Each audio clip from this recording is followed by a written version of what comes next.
கோவக்காய் பிடிக்காதவங்களுக்கு இந்த மாதிரி கோவக்காய் கிரேவி செஞ்சு கொடுங்க. ரொம்ப விரும்பி சாப்பிடுவாங்க. திரும்ப எப்போ செய்கிறீங்கன்னு கேட்பாங்க. அந்த அளவுக்கு டேஸ்ட்டாக இருக்கும். வீடியோக்குள்ளே போகிறதுக்கு முன்னாடி நம்ம சேனலை சப்ஸ்கிரைப் பண்ணாதவங்க மறக்காமல் சப்ஸ்கிரைப் பண்ணியிருக்கேன். பெல் ஐக்கானை கிளிக் பண்ணியிருக்கேன். வாங்க வீடியோக்குள்ளே போகலாம்.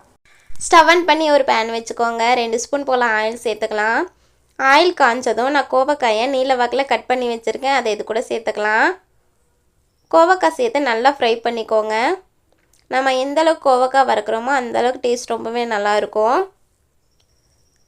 நல்லா சுருளை வதங்கணும், அது வரைக்கும் வதக்கிக்கோங்க.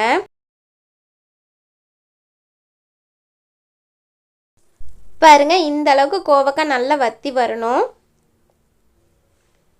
இப்போ இந்த கோவக்காயை தனியாக ஒரு தட்டுக்கு மாற்றி எடுத்து வச்சுக்கலாம்.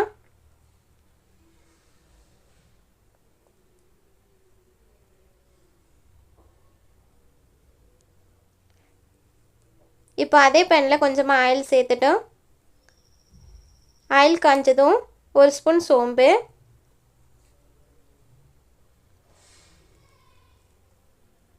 1 பெரிய வெங்காயம், அது கூடவே கொஞ்சம் கருவேப்பிலை கட் பண்ணி வச்சுருக்கேன், அதை சேர்த்துக்கலாம். சேர்த்துட்டு வெங்காயம் நல்லா வதங்கி வர்ற வரைக்கும் வதக்கிக்கோங்க.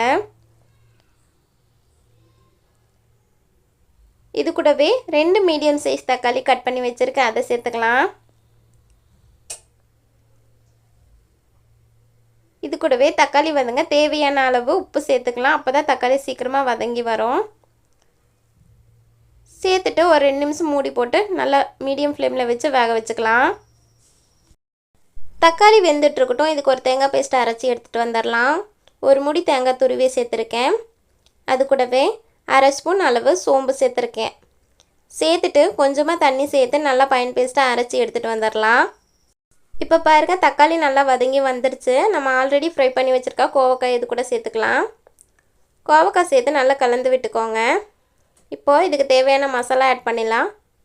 2 ஸ்பூன் குழம்பு மிளகாய்த்தூள், 1 ஸ்பூன் தனியாத்தூள், 1 ஸ்பூன் தனி மிளகாய்த்தூள், அது கூடவே 1/4 ஸ்பூன் அளவு மஞ்சத்தூள் சேர்த்துக்கலாம். எல்லாத்தையும் சேர்த்து அந்த மசாலாவோட பச்சை வாசனை போகிற வரைக்கும் நல்லா வதக்கிக்கலாம்.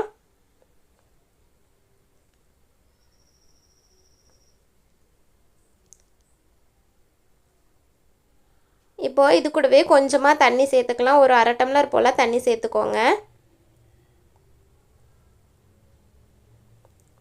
தண்ணி சேர்த்துட்டு ஒரு 2 நிமிஷம் நல்லா வதக்கிக்கோங்க.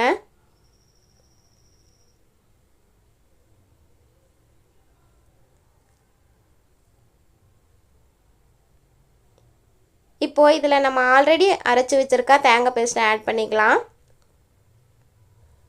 தேங்காய் பேஸ்ட் ஆட் பண்ணிவிட்டு அது கூடவே தேவையான அளவு தண்ணி சேர்த்துக்கலாம். அந்த மிக்ஸி ஜாரை வாஷ் பண்ணி அதோட தண்ணி இது கூட நம்ம சேர்த்துக்கலாம்.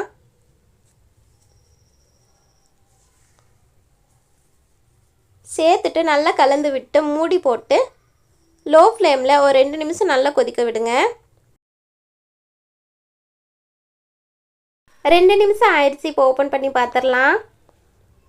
பாருங்கள், கோவக்காய் கிரேவி ரொம்பவே சூப்பராக ரெடி ஆயிடுச்சு. லாஸ்ட்டாக கொஞ்சமாக கொத்தமல்லி தழை தூவி சர்வ் பண்ணிங்கன்னா அவ்வளோ டேஸ்ட்டாக இருக்கும். கண்டிப்பாக ட்ரை பண்ணி பார்த்துட்டு எப்படி வந்துச்சுன்னு மறக்காமல் கமெண்டில் சொல்லுங்கள். உங்கள் கமெண்ட்ஸ் எல்லாத்துக்குமே நான் ரிப்ளை பண்ணுவேன். நான் இதை இன்றைக்கி லஞ்சுக்கு தான் செஞ்சுருந்தேன். ரொம்பவே டேஸ்ட்டாக இருந்துச்சு. வீடியோ பிடிச்சிருந்தா லைக் பண்ணுங்கள், ஷேர் பண்ணுங்கள், மறக்காமல் சப்ஸ்கிரைப் பண்ணுங்கள். தேங்க்ஸ் ஃபார் வாட்சிங்.